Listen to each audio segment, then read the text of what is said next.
How's it going? Oh, dude, we got a couple of new tricks in the bag. We got some new things going on. Well, Yes, I sir. think today we're going to do a brainchild that you opened up with yesterday, yesterday on last Monday. Yes. What you're talking about? Yeah, the 100 minute. So anybody that has whatever see my Instagram feed, it pretty much consists of guitar solos, guys punching each other in the face, and hustle porn. Okay. So that's pretty much like my psyche in a nutshell. And one of my absolute favorites is Alex Hormozy, who is big jacked Greek dude that is worth hundreds of millions of dollars now. But the cool thing about it is he literally opens the kimono and gives away everything for free. And I like him because he's analytical. There's no feelings involved at all.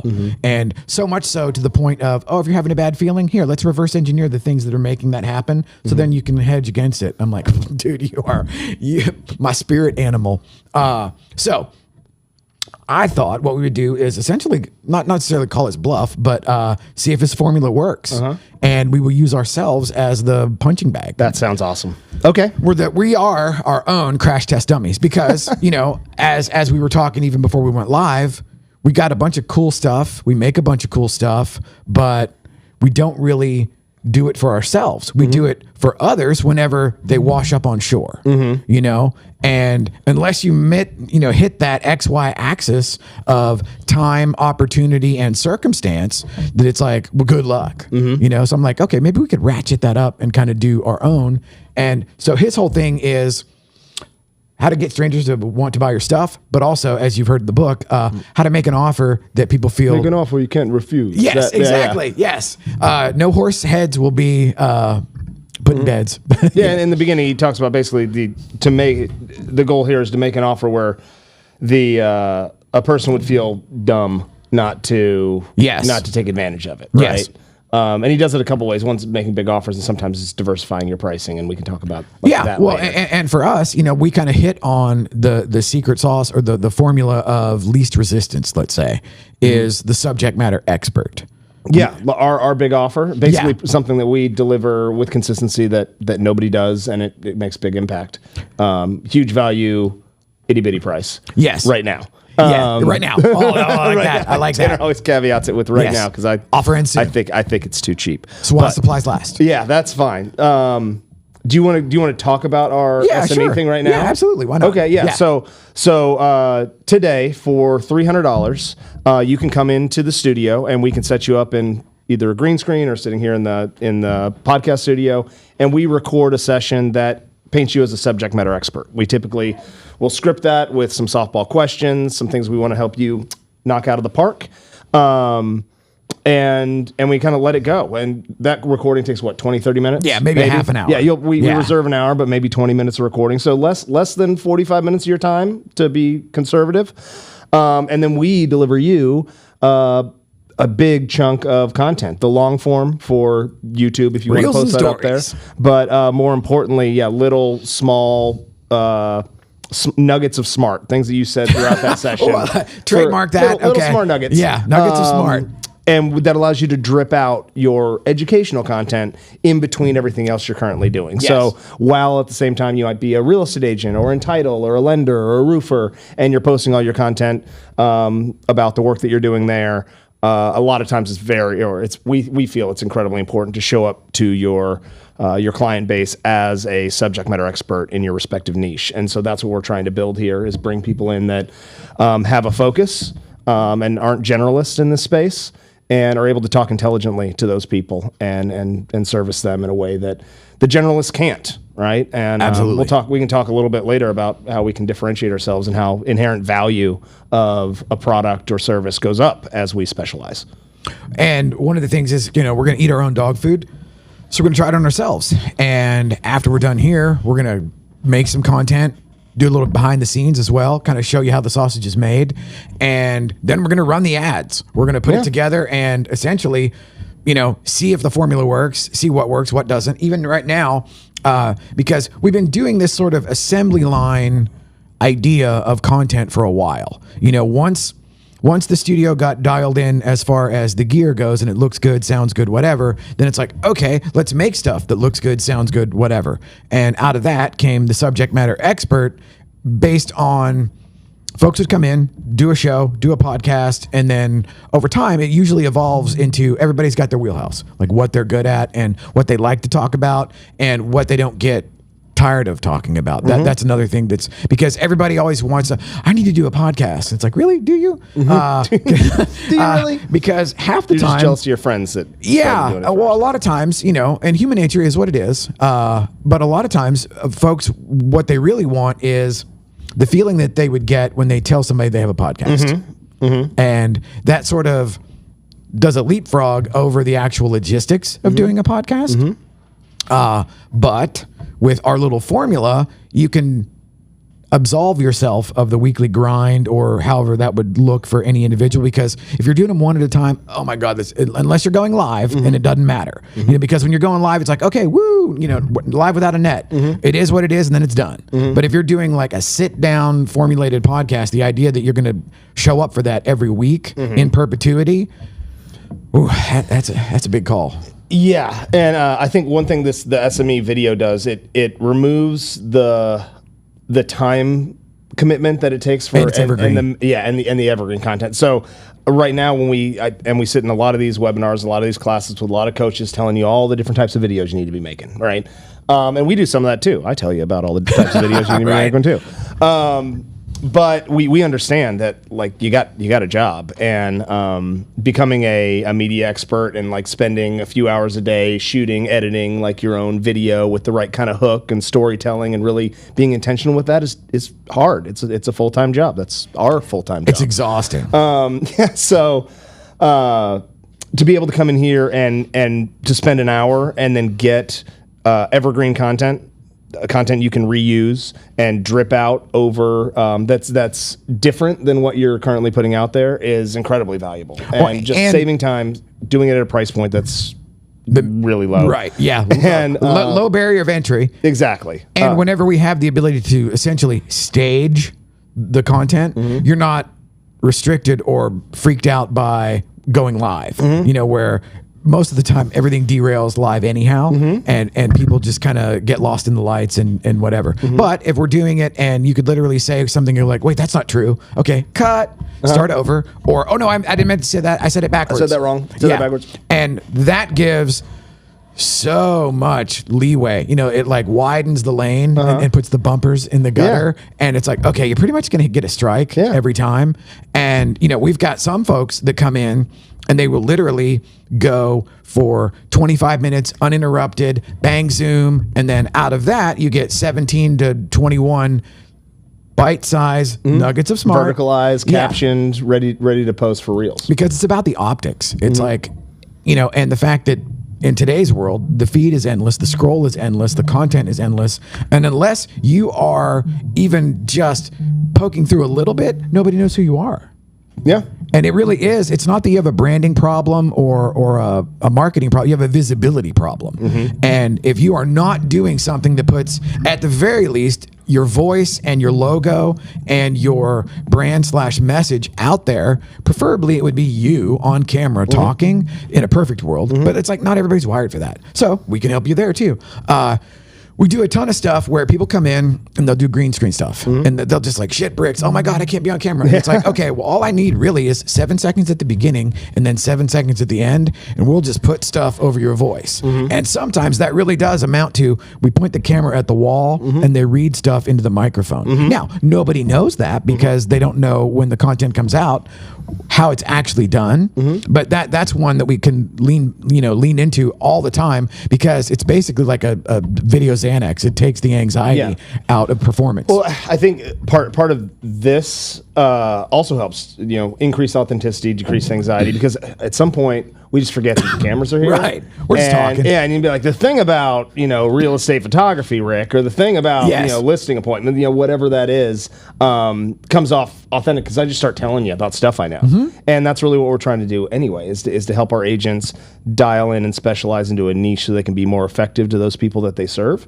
Exactly. And this is a great enabler for that. I mean, this is how we can create the content that generates the value into your area and what of you alluded to earlier, where it's like, okay, if you already are like a team lead, a producing agent, or a small business owner or whatever, it's like, okay, to get to that level, you already got a closet full of hats, you know, and the idea like, okay, let me put on my content creator hat, which actually has a whole subsection of hats, lot of other hats underneath that.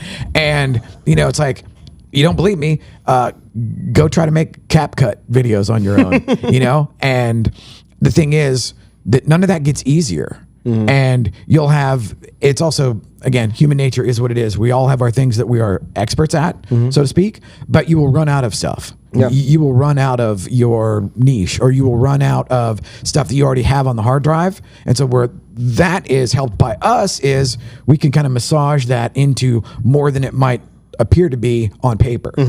And like you're saying, the whole back and forth, it's like, well, the next thing you know, you're just talking. And it doesn't really matter as far as what the end goal was, because what we want is who you actually are. You know, what's on the label matches what's in the can. And so that's kind of what we're doing here, where we're going to do the ads for ourselves, you know, because the truth is we're sitting here in a studio, but our real bread and butter is the team out shooting listing photos. Yep. That lets us do this. Right. Yeah. Right. And it's the water that floats all the boats. And so we're going to start doing that. I kind of want to start highlighting the shooters as well, because most of the competition, for lack of a better term, in Dallas is just a faceless dispatch.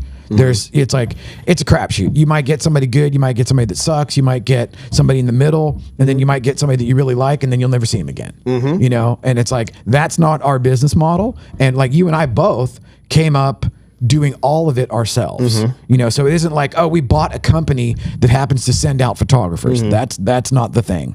You know, and then we've got a couple of things at the, would you say, the 5,000 foot level for on the brokerage side, where we've got the badass mobile studio parked out back that is about to go take content creation and, I guess, delivery, if you want to look at it. Delivery if you need it, yeah. Yeah, delivery if you need it. Yeah, right to you. And that, as far as I know, doesn't exist at all.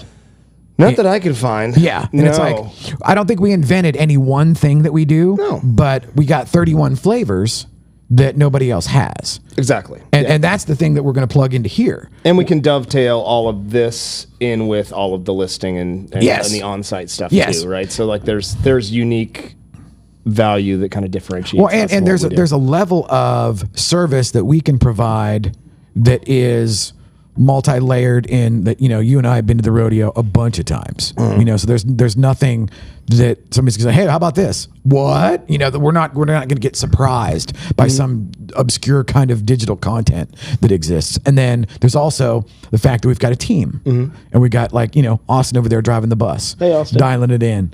And the fact that it's not just us running around trying to do everything ourselves, and then the fact that we've learned how to make relationships and have, you know, affiliate partners and friends that we can actually sit down with and go like, hey, what works, what doesn't? And I'm excited now because it's like, I don't know, for whatever reason over the weekend, I just got into like attack mode and then I've been listening to this because I was like, yeah, let's see about doing this. Because I've had all of his books in the podcast, and it's like, okay, I'm a total cliche. It's like endless feed of hustle porn and I do nothing. You know, so here I'm kind of calling myself out, really. Yeah. In a certain way, it's like, okay, well, I know we're good at making stuff, but a very small circle of people know that we're good at making stuff. Yeah. Because most of the time they're our friends. You know, thank God. You know, come to the clubhouse, right? Play with our toys. Yeah, exactly. It's like, hey, we're going to the treehouse, smoke cigarettes. You know, everybody's invited. All right, so this is going to turn into an infomercial if we don't do something.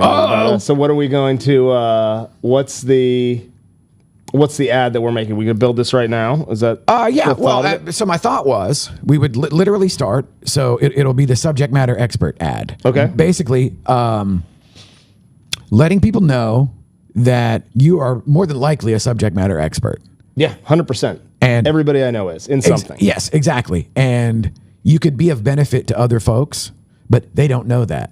And unless you take steps and take actions to actually demonstrate that, they're never going to know. Yeah. And, you know, you could sit, you know, at your front door all day long waiting for people to come and ask what you do and, you know, and ask you to do what you do for them and then offer you money.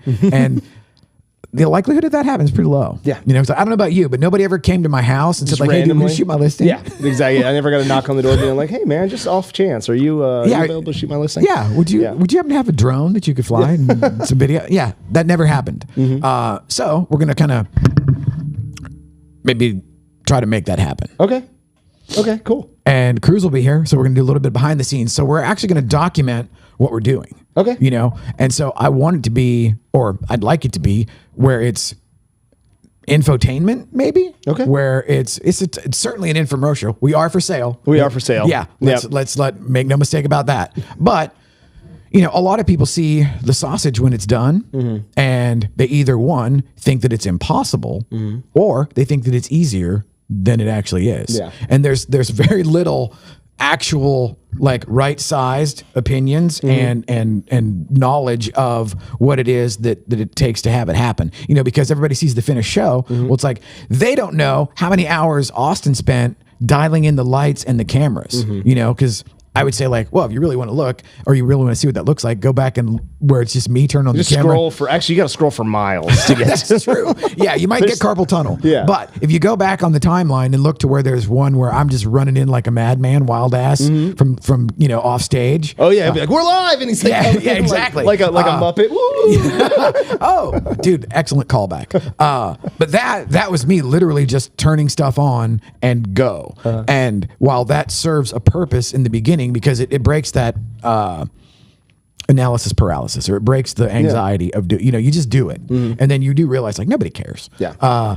And then on the flip side of that, guys, whenever you come in, you're like, okay, 1% better every time, 2% better every time. I'm a little bit better every time. And then Austin takes that to heart, and then I look at something Which I love. I'm like, holy, dude, yeah. And then just looking at the difference, like say in Teresa's show, where in the beginning it was totally fine, totally serviceable, sounded great from day one. So like at least I knew at the beginning like the audio has to be, or else you're Mickey Mouse. Yeah, you know. One day we'll talk about just the importance of audio. Oh yeah, yeah. But just know this: it is the thing that matters, and you don't even know it. Because if I see something and it sounds like they're shooting it on their phone from across the street, I'm instantly less interested. Yep. And because now I got to struggle to hear. Okay, it's amazing just in like putting like a little background like mute. Now most of the apps have like a voice enhancer or like an isolation. Yes. And then layering under like a really low mute. Yeah, super low, like almost just subconscious, barely very there. subtle, barely there. Changes the entire tone of video. Yep. Baby, I just worked on that the other day, and I was like, that's very subtle. Well, and that was one of the things that when I very first started doing the agent on camera and getting folks, it was like at the beginning, okay, we're going to try to do the Gettysburg Address or whatever, because you just don't know what you're doing. And then I realized like, wait a minute, it's easier to shoot and edit if we do it in bite-sized chunks. Then they're not freaked out. And then it gives motion during the thing. And then I would have, I don't know, I always gravitate towards 120 beats per minute. It's just the Western music, whatever. Yeah. And so there's a very succinct cadence that I would edit to. And then you fade the music down as they talk, and then you bring it back up. And I would do that, after a while, that just became what I did. Yeah, it's just a routine, muscle memory. And I would also get to where I was automatically so close to like a full, like a measure, or like 4 bars of drone intro, 4 bars of 360, then the pull, the joke of the pull away shot, all of that became such a habit that I forgot that I did it. You know what I mean? I go back and I look and I'm like, whoa, okay, I actually had a style there for a minute. But there again, that's one of those things that you wouldn't know unless you actually took the reps. You did the reps. And so now I want to do that for everybody at scale, where we can bring them in, because, the one thing is, if you're, the listing agents or whatever, the stuff kind of gets monotonous or it gets very cliched.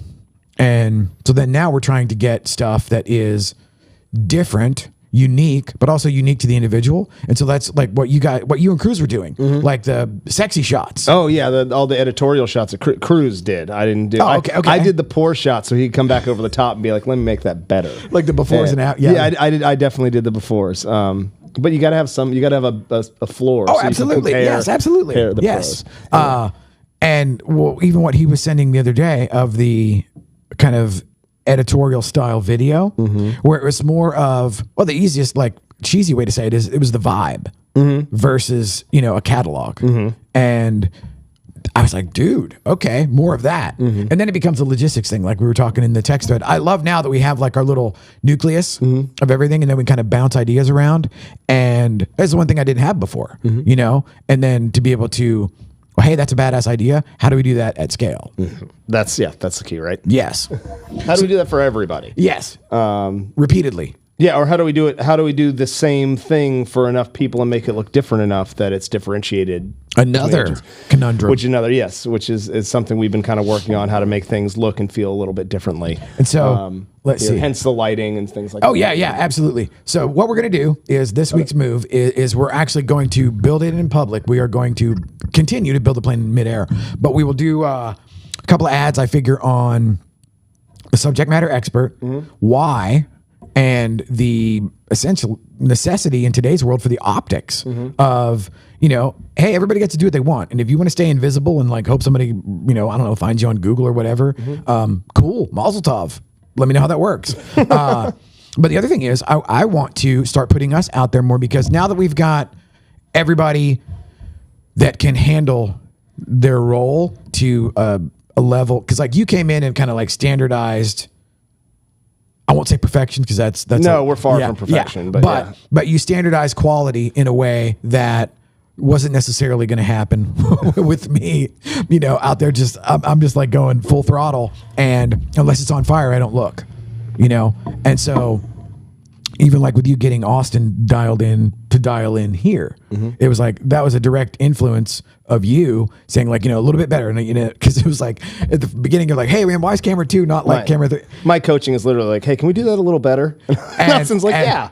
Okay, yeah. cool. But it would be like, you'd look at the quad monitor or whatever, and like, hey, camera 2 looks a little warm, camera 3 is a little blown out, da da da da. And I'm like, okay, yeah, whatever, let's go. But there's a time and place for both. And it's a very good mix. And so I think literally now everybody talks about that, about our personality mix and how that works. Yes. And Austin was saying that earlier, and for me now, I just get a little twisted and shit comes out sideways over the weekend, and now I want to go into attack mode. So that's why we're doing this today.